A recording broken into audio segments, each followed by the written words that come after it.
اللهم صل على مولانا محمد وعلى آل سيدنا مولانا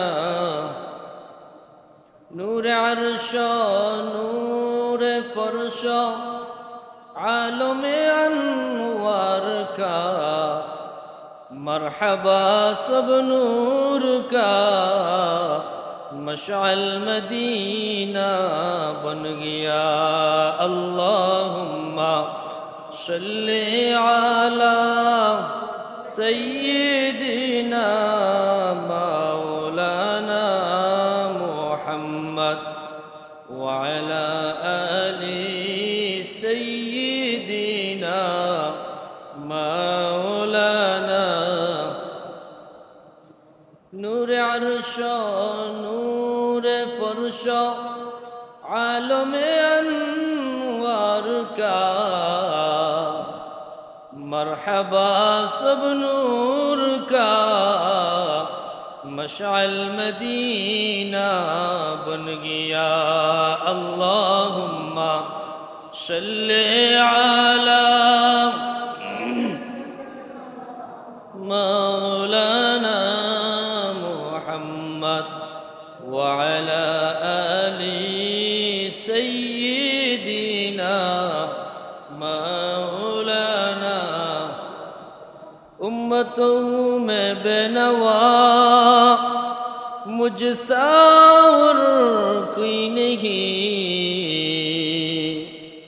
شرم سارم اپنے دامن میں چھپا لینا مجھے اللہم صلی علی مولانا محمد وعلى آل سيدنا مولانا محمد یا رسول اللہ محمد یا رسول اللہ شفاعت کیجئے للہ محمد یا ذرا چہرے سے پردے کو اٹھاؤ یا رسول اللہ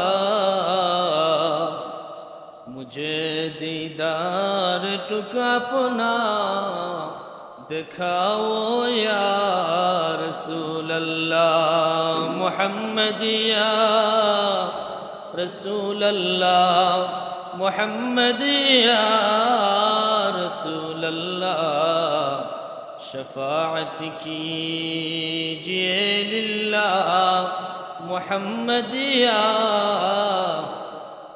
سبحان اللہ والحمد للہ لا الہ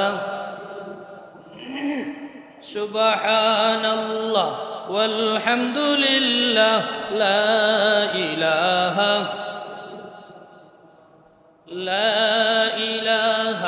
الا اللہ لا الہ الا اللہ لا الہ الا اللہ لا الہ الا اللہ حسبی ربی جل اللہ ما فی قلبی غیر اللہ نور محمد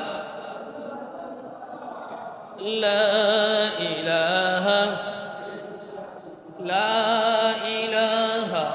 الا اللہ لا الہ الا اللہ لا الہ الا اللہ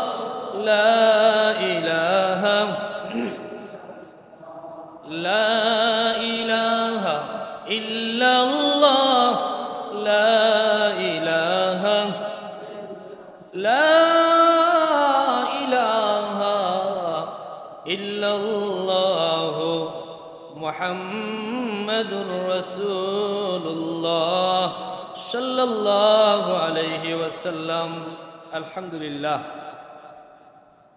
আল্লাহ পাক রব্বুল আলামিনের দরবারে আমরা লক্ষ কোটি শুকরিয়া আদায় করছি যে মহান মালিক আমাদেরকে মেহেরবানি করে সৈয়দুল আইয়াম তথা দিনসমূহের মধ্যে শ্রেষ্ঠ দিন, ইমানদারদের সাপ্তাহিক ঈদের দিন, পবিত্র জুমার দিনে আল্লাহর ঘর মসজিদে জুমার জামাতে আমাদেরকে উপস্থিত হওয়ার তৌফিক আল্লাহ পাক ভিক্ষা দান করেছেন। আমরা শুকরিয়া আদায় করি, পড়ি আলহামদুলিল্লাহ।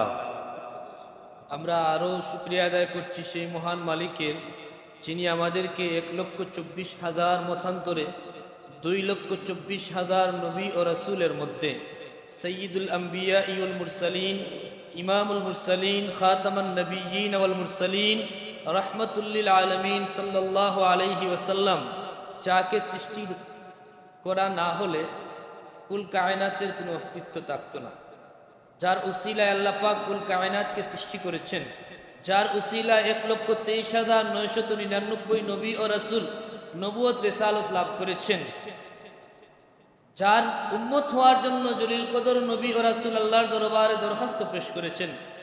মহান মালিক আমাদেরকে বিনা দরখাস্তে সেই নবী ও রাসূল, সকল নবী ও রাসূলগণের নবী ও রাসূল, ইমামুল মুরসালিনের উম্মত হিসাবে আমাদেরকে কবুল করেছেন। আমরা আল্লাহর দরবারে অন্তরে অন্তঃস্থল থেকে শুকরিয়া আদায় করি, পড়ি আলহামদুলিল্লাহ। মুআজ্জাজ হাজিরিন, জুমার দিন সময় খুবই সংক্ষিপ্ত থাকে, আলোচনা কোনো বিষয় নিয়ে সবিস্তার আলোচনা করার কোনো সুযোগ থাকে না। এরপরেও আমি আপনাদের সামনে সংক্ষিপ্ত একটি আয়াতে কারিমার অংশবিশেষ তিলাওয়াত করেছি। যদি আল্লাহ পাক মেহেরবানি করেন সেই আয়াতের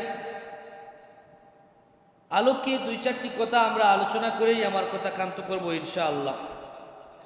আমরা আমাদের পরিচয় হচ্ছে আমরা আল্লাহর গোলাম, আল্লাহর বান্দা, এটাই আমাদের সবচেয়ে বড় পরিচয়। আমরা ঈমানদার। আমাদের প্রতি আমাদের মালিক ও খালিকের সবচেয়ে বড় হক হচ্ছে তার ইবাদত বন্দেগী করা। এজন্য আল্লাহ পাক রব্বুল আলামিন পরিষ্কার আমাদেরকে নির্দেশনা দিয়েছেন যে মালিক ও খালিকের ইবাদতে কাউকে অংশীদার করা যাবে না, কোনো শরীক গ্রহণযোগ্য হবে না।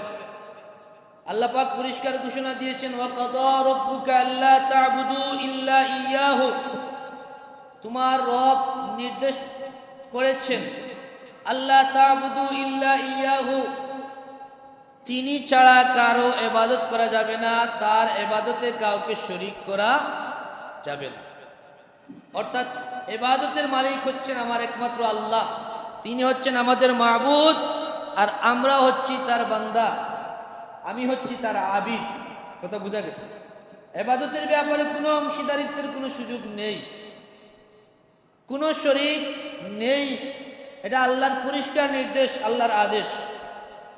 এখানে অনেক কথা বলার ছিল, সংক্ষিপ্ত কথা, এমনকি আপনার অন্তরকেও একমাত্র তার জন্য খালিস করতে হবে, মুখলিস নিওয়াজিল্লাহ তার ইবাদত করতে হবে।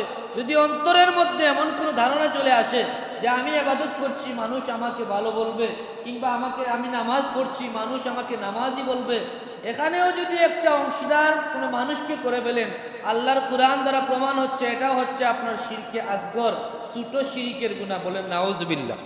এজন্য রিয়াহীন ইবাদতের জন্য আমরা আল্লাহর কাছে পানা চাইব, আল্লাহর কাছে দোয়া করব, আল্লাহুম্মা ইন্না নাউযু বিকা মিনান নিফাক ওয়া আমালির রিয়া। আল্লাহ আমাদেরকে নেফাক থেকে আপনি আশ্রয় প্রদান করুন, মুক্ত রাখুন, এবং রিয়াযুক্ত ইবাদত থেকে আপনার কাছে আমরা পানা চাই। কারণ ইবাদতে রিয়া সব কিছুকে ধ্বংস করে। এজন্য কিছুদিন আগে আপনি কোরবানি করেছেন, যত আলেম উলামা, যত আল্লাহওয়ালা, প্রত্যেকের সবচেয়ে বড় নসিহত ছিল আমাদের প্রতি যে আমাদের নিয়ত যেন বিশুদ্ধ হয়, আমাদের কুরবানি যেন একমাত্র কেবলমাত্র রব্বুল জালাল ওয়াল ইকরামের সন্তুষ্টির উদ্দেশ্যেই হয়। এটাই হলো আমাদের ছিল সবচেয়ে বড় চাওয়া। আর আল্লাহ পাক পরিষ্কার আমাদেরকে নির্দেশনাও দিয়েছেন, কুল ইন্না সলাতি ওয়া নুসুকি ওয়া মাহইয়ায়া ওয়া মামাতি লিল্লাহি রাব্বিল আলামিন। বলো নিশ্চয় আমার নামাজ, আমার কুরবানি, আমার জীবন, আমার মরণ সবই একমাত্র আল্লাহর জন্য। কার জন্য? এই জন্য ইবাদত বন্দেগীর ব্যাপারে আমরা সবসময় এই বিষয়টা আমাদের লক্ষ্য রাখা জরুরি যে আমাদের ইবাদতের জন্য রিয়া চলে না আসে। কথা বোঝা গেছে? আল্লাহর কাছে সাহায্য চাইতে হইবে, চাইলেই হোক। এটা আপনার রিয়ামুক্ত ইবাদত করা সম্ভব নয়, আপনার দিলের নিয়ন্ত্রণ শতভাগ আপনি করতে পারবেন না, এটা অনেক কঠিন বিষয়। এজন্য আল্লাহ পাক কুরআনে হাকিমে একবার নয়, দুইবার নয়, 8 বার কসম করার পরে কোন জায়গায় 11 বার কসম করেছেন। কতবার? এরপরে বলেছেন কাদ আফলাহা মান যাক্কাহা, কামিয়াব হয়েছে সে যে তাজকিয়া হাসিল করেছে। কাদ আফলাহা মান যাক্কাহা, এই তাজকিয়া বিষয়টা অনেক কঠিন। দিলের বেমার দূর করা অনেক কঠিন। দেহের বেমার যখন আসে, আমরা হসপিটালে যাই, ডাক্তারের কাছে যাই, উন্নত পরীক্ষা নিরীক্ষা করি, তার মাধ্যমে একটা ফয়সালা চলে আসে, বলবে হয়তো আপনার ব্লাডে ইনফেকশন চলে এসেছে, নতুবা আপনার কিডনিতে সমস্যা, লিভারের সমস্যা, হার্টের সমস্যা, ঔষধ দিয়ে দিলে মোটামুটি একটা সমাধানের পথ বের হয়। কিন্তু দিলের বেমার কোনো মেশিন ধরতে পারে না। দিলের বেমার দূর করার মালিক হচ্ছেন একমাত্র আল্লাহ, এবং তিনি যাদেরকে দয়া করেছেন, মেহেরবানি করেছেন, তার খালেস মুখলেস বান্দা হিসেবে কবুল করেছেন, তাদের কাছে গেলেও একটা পথ বের হয়। কথা ঠিক কিনা না? এজন্য আমরা আল্লাহওয়ালাদের কাছে যাই, তাদের সোহবতে যাই, তাদের কিনারে যাই। কেন? যে এমন বেমার যদি আমার দিলের মধ্যে চলে আসে যা আমাকে সমূলে ধ্বংস করে দিবে, সেই বেমার থেকে যেন আমি মুক্তি পাই, মুক্তির রাস্তা যেন তিনি আমাকে দেখিয়ে দেন। এজন্য আল্লাহওয়ালাদের কাছে যখনই আমরা যাই, তারা আমাদেরকে সেই রাস্তাই দেখিয়ে দেন যে আপনাকে 5 ওয়াক্ত নামাজ পড়তে হবে, শান্তি মনে পড়তে হবে, নামাজে তাড়াহুড়া করা চলবে না, নামাজ খুশুর সাথে করতে হবে, এবং শিক্ষা দেন কি দেন না? আল্লাহর ওলিরা তো আমাদেরকে এই শিক্ষাটুকুই দিয়ে থাকেন। মানুষের অকল্যাণ চাওয়া যাবে না, মানুষের ক্ষতি করা যাবে না, হিংসা অন্তরে রাখা যাবে না। এই যে দিলের বিমারের ট্রিটমেন্ট তারা দিয়ে থাকেন, এটা আমাদের সবচেয়ে গুরুত্বপূর্ণ বিষয় জীবনের। নতুবা আপনার নামাজ, আপনার রোজা, আপনার সমস্ত ইবাদত যদি আপনার দিল ভালো না থাকে, তাইলে এগুলো সব বরবাদ হয়ে যায়। দ্বিতীয় কথা, আল্লাহর ইবাদতের পরেই আল্লাহ পাক যাদের কথা বলেছেন, ওয়াকাদা রাব্বুকা আল্লা তা'বুদু ইল্লা ইয়্যাহু ওয়া বিল ওয়ালিদাইনি ইহসানা।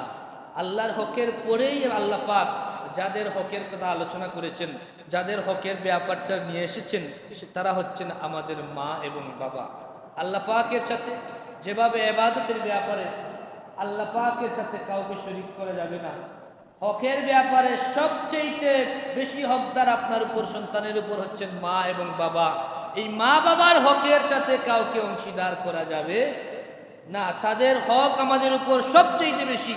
আল্লাহর পরেই বান্দার উপর যাদের হক সবচেয়ে বেশি, তারা হচ্ছেন আমার মা এবং বাবা। কথা বুঝা গেছে? তাদের প্রতি আল্লাহ পাক নির্দেশ দিয়েছেন ইহসানা, তোমরা ইহসান করো, উত্তম ব্যবহার করো। এই ইহসানের ব্যাখ্যা দিতে গেলে আমাদের যে সামান্য সময় আছে সেটা চলে যাবে। সোজা কথা হচ্ছে ইহসান, মা বাবার প্রতি উত্তম আচরণ করা, আচরণে সন্তুষ্ট রাখা, তাদেরকে ভরণ পোষণে সন্তুষ্ট রাখা, তাদেরকে সব দিক থেকেই সন্তুষ্ট রাখার চেষ্টা করা, তাদের অনুগত হওয়া, সেটাও ইহসানের পর্যায়ে। কথা ঠিক কিনা না? ওয়াবিল ওয়ালিদাইনি ইহসানা, তোমরা মা বাবার প্রতি ইহসান করো। এই বিষয়টা এত গুরুত্বপূর্ণ। রাসূল পাক সাল্লাল্লাহু আলাইহি ওয়াসাল্লামের দরবারে সাহাবায়ে কেরামের এমনও নজির আছে, সাহাবী আসছেন, ইয়া রাসূলুল্লাহ, আমি আপনার হাতে বায়াত করতে চাই, আমি জিহাদের বায়াত নিতে চাই। আল্লাহর রাসূল সাল্লাল্লাহু আলাইহি ওয়াসাল্লাম প্রশ্ন করলেন, তোমার কি মা বাবা জীবিত আছে? অনেক হাদিস আছে, সময় সংক্ষিপ্তের জন্য শুধু মূল কথাগুলো বলছি। কেউ বলছেন, হ্যাঁ জি জি ইয়া রাসূলুল্লাহ, আমার মা বাবা জীবিত আছেন, তুমি তাদের খেদমত করো। এই হাদিস থেকে আমরা বুঝতে পারলাম জিহাদ থেকেও আল্লাহর হাবিব রাহমাতুল্লিল আলামিন মা বাবার খেদমতকে গুরুত্ব দিয়েছেন বেশি। আল্লাহর রাস্তায় জিহাদের চাইতেও গুরুত্ব দেওয়া হয়েছে মায়ের খেদমতকে। আপনি আল্লাহ খুঁজতে 40 দিনের চিল্লায় গেলেন, আর ওইদিকে আপনার মা ঠিকমতো তার ভরণ পোষণ পেল না, এই চিল্লা আপনার কোনো কাজে আসবে না। আল্লাহর রাস্তায় জিহাদের চাইতেও মা বাবার খেদমতকে গুরুত্ব দিয়েছেন রাহমাতুল্লিল আলামিন সাল্লাল্লাহু আলাইহি ওয়াসাল্লাম। অনেক হাদিস আছে, মায়ের খেদমত করো। তোমার মা কি জীবিত আছে? জিহাদের বায়াত নেন নাই, বলছেন যাও তোমার মায়ের খেদমত করো। সুবহানাল্লাহ বলবেন না? সাহাবী আরজ করলেন, ইয়া রাসূলুল্লাহ, আমার কাছ থেকে সবচেয়ে উত্তম ব্যবহার পাওয়ার উপযোগী মানুষটা কে? আল্লাহর হাবিব জবাব দিলেন, উম্মুকা, তোমার মাই হচ্ছেন তোমার কাছে সবচেয়ে উত্তম আচরণের হকদার। সাহাবী আরজ করলেন, ইয়া রাসূলুল্লাহ, ইয়া হাবিবাল্লাহ, সুম্মা মান? ঠিক আছে, বুঝলাম, আমার মার সাথে সবচেয়ে উত্তম আচরণ করব, তারপরে কোন ব্যক্তিটাকে আমি প্রায়োরিটি দিব? আল্লাহর হাবিব বললেন, সুম্মা উম্মুকা। অতঃপর আবার বললেন, তোমার মা। সাহাবী আরজ করলেন, ইয়া রাসূলুল্লাহ সাল্লাল্লাহু আলাইহি ওয়াসাল্লাম, বুঝলাম। আবার প্রশ্ন করলেন, সুম্মা মান? ঠিক আছে, এরপরে কে? আল্লাহর হাবিব সাল্লাল্লাহু আলাইহি ওয়াসাল্লাম জবাব দিলেন, সুম্মা উম্মুকা। সুবহানাল্লাহ বলবেন না? কয়বার বলছেন? 3 বার বলছেন মায়ের কথা। সুম্মা মান সুম্মা উম্মুকা, সুম্মা মান সুম্মা উম্মুকা, সুম্মা মান। 3 বার বলার পরে চতুর্থবারে বললেন, অতঃপর তোমার বাবা, সুম্মা আবিকা। সুবহানাল্লাহ বলবেন না? এখানেই বোঝা গেছে যে মায়ের হক 3 গুণ বেশি। কেন? আপনি একটু ফিকির করেন, দেখবেন মায়ের 3টি কষ্ট যেটা কোনো বাবা টেরও পায় না, কখনো অনুধাবন করতে পারবে না। মা আপনাকে গর্ভে ধারণ করেন, সেই কষ্ট, সেই অনুভূতি কি পৃথিবীর কোনো বাবা বলতে পারবে? আপনার প্রসব, মায়ের প্রসবের যে কষ্ট, আপনি জমিনে আসছেন, এই যে মুমেন্ট, এই মুহূর্ত, পৃথিবীর কোনো বাবা এই ফিলটা করতে পারবে না। এই কষ্টটা মায়ের জন্য অতিরিক্ত। আপনাকে মা বরণ লালন পালন করেছেন, 2টি বছর তিনি আপনাকে দুধ পান করিয়েছেন। এই 3টি বিষয়ে মা যেভাবে কষ্ট স্বীকার করে থাকেন, এটার কোনো তুলনা চলে না। হযরত আব্দুল্লাহ ইবনে ওমর রাদিয়াল্লাহু তাআলা আনহুর জামানায় এক ব্যক্তি আল্লাহর ঘর তাওয়াফ করতেছে, মাকে কাঁধে নিয়ে মনে মনে অনেক আত্মতৃপ্তি লাভ করতেছে যে আমার মতো সন্তান, আমার মাকে আমি কাঁধে নিয়ে আল্লাহর ঘরকে তাওয়াফ করতেছি। ইবনে ওমর রাদিয়াল্লাহু তাআলা আনহুকে আরজ করলেন যে আমি কি আমার মায়ের হক আদায় করতে পেরেছি? আল্লাহ নবীর সাহাবী জবাব দিলেন, তুমি আল্লাহর ঘর তাওয়াফ করতেছো মাকে কাঁধে নিয়ে, আর তুমি ভাবতেছো যে তোমার মায়ের হক আদায় হয়ে গেছে। কখনো না, তোমার মায়ের একটা দীর্ঘশ্বাসের সমানও তুমি করতে পারো নাই। সুবহানাল্লাহ। তিনি যে তোমাকে জমিনে তুমি আগমন করেছো, তোমার জন্মের সময় তিনি যে কষ্ট পেয়েছেন, তার একটি শ্বাসের বিনিময়ে তুমি এখনো হক আদায় করতে পারো নাই। সেটাই হচ্ছে মায়ের হক। অথচ দেখা যায় বর্তমান সমাজ ব্যবস্থায় মা সবচেয়ে অবহেলিত মানুষের নাম হচ্ছে মা। কথা ঠিক কিনা না? কিছুদিন আগে আমরা দেখেছি মা মরে পচে ফুকায় ধরতেছেন, সন্তান আছে, এই সন্তান পাগল নয়, সন্তান আছে, সে অভাবগ্রস্ত নয়, মূর্খ নয়, জাহেল নয়। দুনিয়াবি যাকে আমরা শিক্ষা মনে করি বর্তমান বাস্তবতায়, সেই বাস্তবতার আলোকে সে উচ্চশিক্ষিত মানুষ, উচ্চপদস্থ মানুষ, কিন্তু আসলেই কি সে মানুষ হতে পেরেছে? এজন্য এখান থেকে আমাদেরকে শিক্ষা নিতে হবে। কোন শিক্ষাকে শিক্ষা বলবেন? আমরা শুধু বলি শিক্ষাই জাতির মেরুদণ্ড, আর আমি সবসময় বলে থাকি না, আমরা যেটাকে বর্তমান সমাজ যেটাকে শিক্ষা বলে, সেই শিক্ষা জাতির মেরুদণ্ড হতে পারে না। সুশিক্ষা অর্থাৎ আল্লাহর দ্বীনের শিক্ষাই হচ্ছে জাতির মেরুদণ্ড। আমার দেশে আইনও আছে, মা বাবার ভরণ পোষণের আইন করা হয়েছে। তাতে কি মা বাবার হক এবং মা বাবার অধিকার কি প্রতিষ্ঠা হয়ে গেছে? কখনো না। যতক্ষণ না মানুষের মধ্যে আল্লাহর ভয় আসবে যে আমার আল্লাহ পাক, আল্লাহর পরেই যাদেরকে তিনি অগ্রাধিকার দিয়েছেন, যাদের হকের ব্যাপারে তিনি উল্লেখ করেছেন, তারা হচ্ছে আমার মা। রাসূল পাক সাল্লাল্লাহু আলাইহি ওয়াসাল্লামের অনুগত্য, আল্লাহর হাবিব সাল্লাল্লাহু আলাইহি ওয়াসাল্লামের ইতাআত, ইত্তেবাকে আল্লাহ পাক আমাদের জন্য ফরজ করেছেন। আর আল্লাহর হাবিব আমাদেরকে নির্দেশ দিয়েছেন যে তোমাদের মা এবং বাবা, তোমাদের মা বাবা যদি সন্তুষ্ট থাকে, আল্লাহ পাক সন্তুষ্ট হবেন। নতুবা তুমি নামাজ পড়ো, তোমার কখনো তাহাজ্জুদ মিস হয় না, অনেকবার হজ করেছো, উমরা করেছো, অনেক লম্বা দাঁড়িয়ে আছে, মাথায় নামাজের দাগও বসে গেছে কপালে, কিন্তু কোনো কাজ হবে না। আল্লাহর হাবিব পরিষ্কার ঘোষণা দিয়েছেন, রিদার রব্বি ফি রিদাল ওয়ালিদ আও ওয়ালিদাইন, মা বাবার সন্তুষ্টি যদি হয় তবেই মামার রব সন্তুষ্ট হবেন। আর সাখাতুর রব্বি ফি সাখাতিল ওয়ালিদাইন আও ওয়ালিদ, 2 বর্ণনা আছে, যদি মা বাবা সন্তুষ্ট থাকেন তবেই আপনার রব আপনার উপর সন্তুষ্ট থাকবেন। মা বাবা যদি অসন্তুষ্ট হয়ে যান, আপনার রব কখনোই আপনার উপর সন্তুষ্ট হবেন না। যাদেরকে আল্লাহর হাবিব বলেছেন হুমা জান্নাতুকা ওয়া নারুকা, এই মা বাবাই তোমার জান্নাত, মা বাবাই তোমার জাহান্নাম। হযরত আব্দুল্লাহ ইবনে ওমর রাদিয়াল্লাহু তাআলা আনহু এক ব্যক্তিকে বললেন, তুমি কি জান্নাতে যেতে চাও? তো কেউ কি এমন প্রশ্নের উত্তর না বলবে? সবাই তো বলবে অবশ্যই আমি জান্নাতে যেতে চাই। তিনি বললেন, তুমি এক কাজ করো, তোমার মা বাবার খেদমত করো। মা বাবাকে সন্তুষ্ট করো। আর যদি তুমি ধ্বংসাত্মক গুনাহ থেকে বেঁচে থাকতে পারো, তাইলে অবশ্যই আল্লাহ পাক তোমাকে জান্নাতে দিবেন। সুবহানাল্লাহ বলেন। হযরত ওয়াইসাল কারনীর ঘটনা দেখেন, তিনি আল্লাহর হাবিবের খেদমতে সশরীরে হাজির হতে পারেন নাই। কেন? মায়ের খেদমতের জন্য। তার মর্যাদা কি বাড়ছে না কমছে? কি পর্যন্ত মর্যাদা আল্লাহ পাক তাকে দান করেছেন। ওয়াইসাল কারনী তাবেঈ ছিলেন, অথচ আল্লাহর হাবিব সাল্লাল্লাহু আলাইহি ওয়াসাল্লাম সাহাবায়ে কেরামকে নির্দেশ করলেন, ওয়াইসাল কারনীর কাছে গিয়ে আমার উম্মতের জন্য দোয়া চাইবে। মায়ের দোয়ায় ওনার মর্যাদা কত উপরে চলে গেছে। শুধুমাত্র মায়ের খেদমত আর রসুলের মহব্বত। আর রসুলের মহব্বতের কথা তো আমার কথার মধ্যে আপনারা যারা নিয়মিত এখানে আসেন, সবচেয়ে বেশি আমরা যে বিষয়টাকে গুরুত্ব দিয়ে থাকি সেটা হচ্ছে হাবিবুল্লাহর মহব্বত। সেটাই হচ্ছে ঈমান। ঈমান ছাড়া কোনো আমল গ্রহণযোগ্য হবে না। আর রসুলের পাক সাল্লাল্লাহু আলাইহি ওয়াসাল্লামের মহব্বতের পরেই আপনি বুঝতে পারবেন, আপনি অনুধাবন করতে পারবেন রবের হক কতটুকু, রবের পরে আপনার মা বাবার হক কতটুকু, এরপরে কার হক কতটুকু।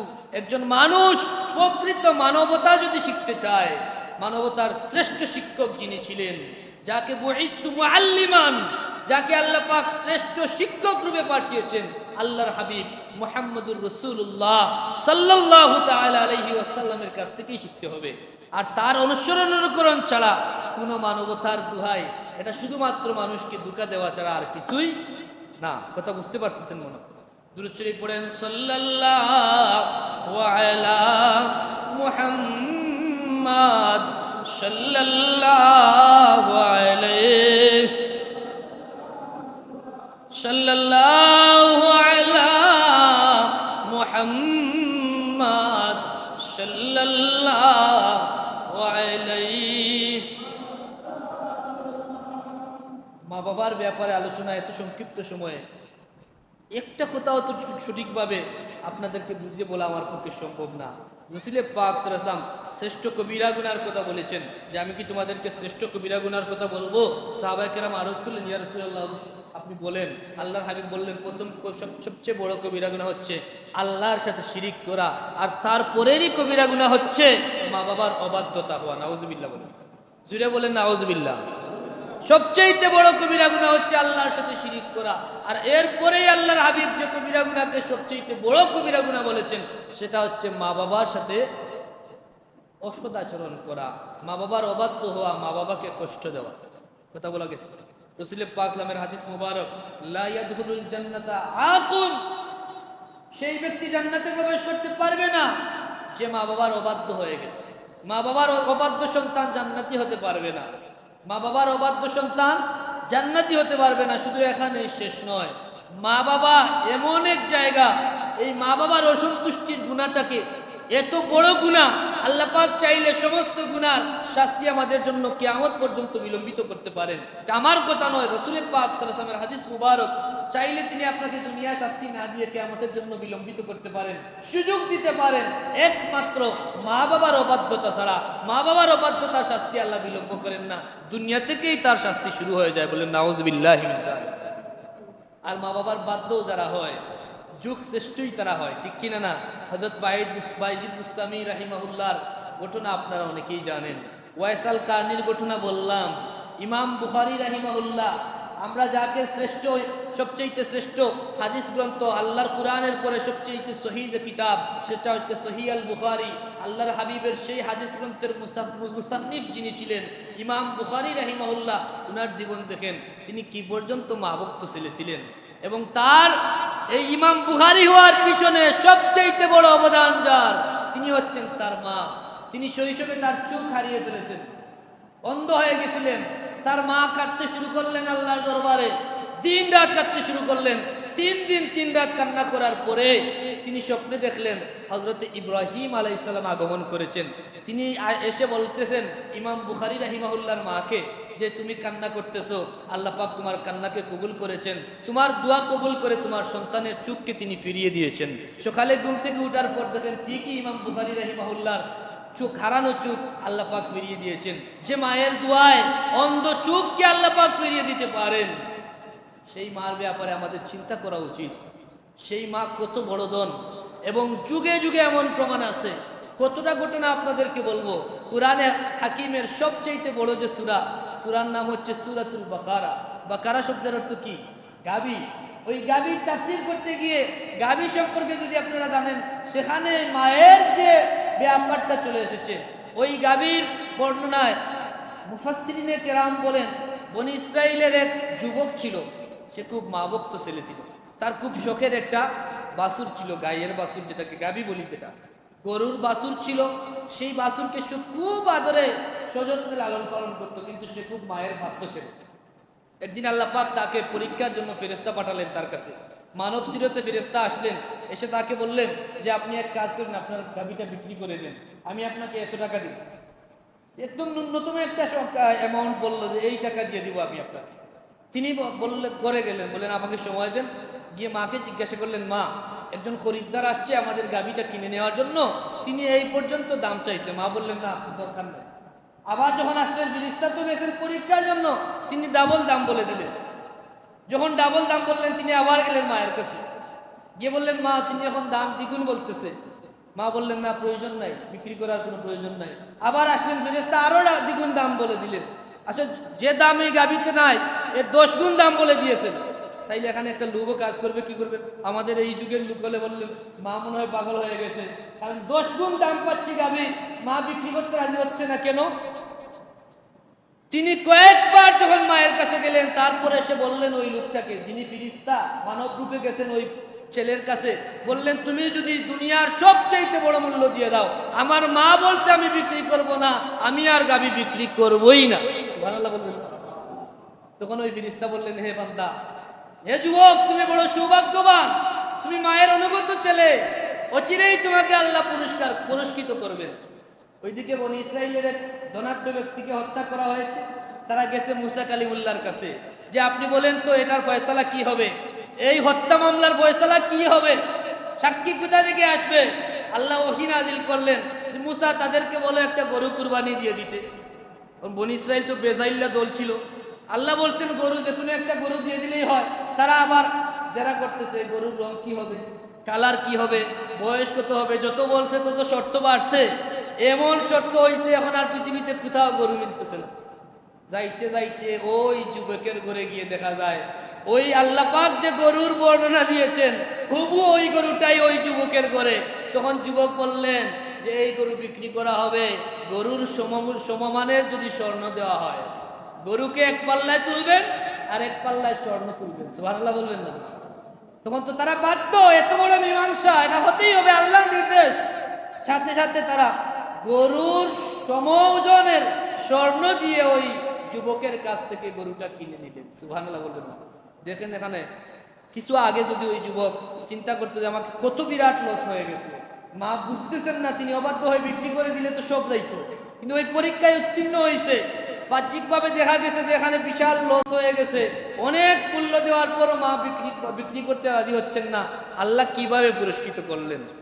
এভাবে যুগে যুগে অনেক ঘটনা আছে।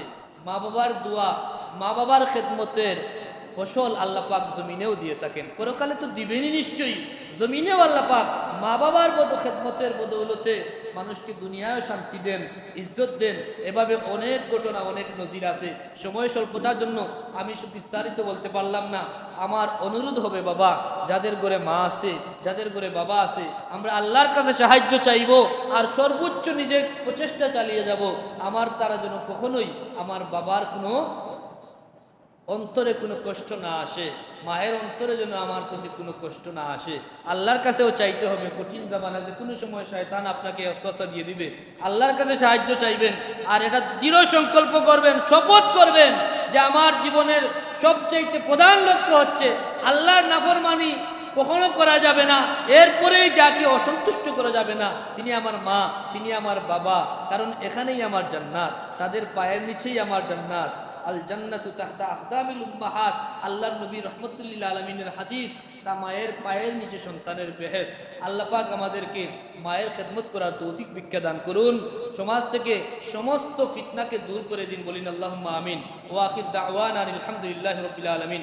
সাল্লাল্লাহু আলা সাইয়্যিদিনা মাওলানা মুহাম্মদ ওয়া আলা আলিহি আকিবাতুল মুত্তাকিন ওয়াস সালাতু ওয়াস সালামু আলা সাইয়্যিদিল আমবিয়াই ওয়াল মুরসালিন وعلى آله وأصحابه وأهل بيته أجمعين.